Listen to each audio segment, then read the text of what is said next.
You have to believe in hell, because there's people who do, subhanAllah, I mean, that do just unspeakable things to other people. They exploit the weak and the vulnerable, for their own sort of sick pleasure or for various sorts of purposes. And justice isn't done in this life. Look around you. Look at the state of nations and across the world. Where's justice? Justice is not the rule of this world. It's the exception. And so if you don't believe that there's an afterlife or punishment in the afterlife, that's a pretty depressing world that you have.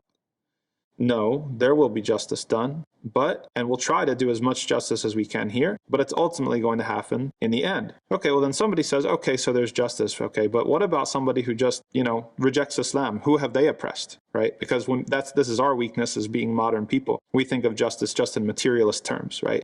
Killing and, rape and theft and, occupation, these sorts of things. And then somebody says idolatry. How is that oppression? And Allah subhanahu wa ta'ala calls it in the Quran. He says that shirk is oppression, great oppression, the greatest oppression actually. For the modern mind, it doesn't compute. How is shirk oppression? And shirk is oppression, idolatry, anything that's other than tawheed, than worshiping Allah subhanahu wa ta'ala alone, is oppression in multiple ways. The first way is that you're oppressing yourself because you're being ungrateful. Forget about even the consequences that are going to happen in the afterlife. You're just being a jerk, right? You have all of this amazing stuff. You have this body, you have this mind, you have these senses, you have these relationships, you have these memories, you have these abilities and capacities and all these sorts of things. And you don't think you have anything to be grateful for? Are you kidding? Right? What type of person would have that orientation? And we've come back to this before with sincerity, right? Who wants to be thankful and who doesn't want to be thankful, right? So you're oppressing yourself in the first instance. You're also oppressing yourself in the way that for us as believers, we know that you're going to see it in the afterlife. That insincerity and that ingratitude and that arrogance that you have, and it is arrogance to think that you don't need to be thankful to anybody for what you have. You're going to get punished for that in the afterlife,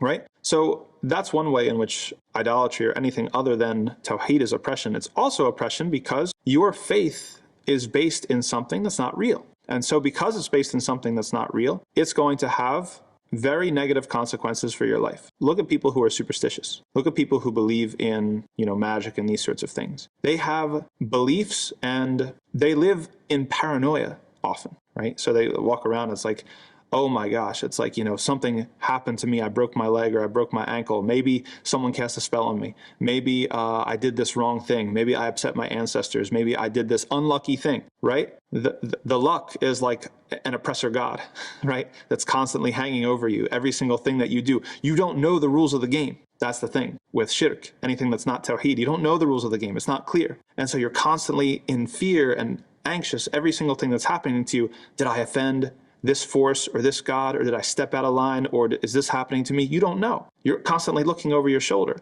If you believe in Allah and you follow Tawheed, then you know exactly what's expected of you. You know that Allah subhanahu wa ta'ala is the only power, has the only ability over everything, and you have to worship Him and be grateful to Him and try to obey Him as much as possible, and you're good. The things that He said to do, you know. The things He said not to do, you know. You're clear. Peace of mind. You don't have to worry about some sort of crazy force, blind force you don't even understand, attacking you in the middle of the night or something like that. Everything's cool. Right? So shirk is oppression. Allah said it in the Quran, and it's true, right? Last thing, okay, somebody who doubts, right, this sort of attitude of not being grateful, not wanting to be grateful, being too arrogant to be grateful, right? That person deserves some sort of punishment, okay? That person deserves what's coming to them in the afterlife. Somebody might say, well, why should they be punished forever, right? Isn't their life only temporary? They only lived for a certain amount of years. How does it make sense to punish somebody in eternity for something that they only did for a limited amount of time? And the answer to that is because Allah subhanahu wa ta'ala knows that the people He punishes eternally, if He let them live eternally, they would keep on choosing the same thing. It wasn't their choice to die, right? Their time ran out. If Allah actually, and He says this in the Quran, if He returned them to earth, even after they had seen the hellfire and seen the punishment and seen everything, like 100% evidence, right? Completely clear proof, scientific proof. If He returned them back to earth, they would do the same exact thing. Because it's not about this. It's not about knowledge. It's not about being convinced. It's about this. It's about your sincerity. It's about your virtue. So that's why there has to be justice.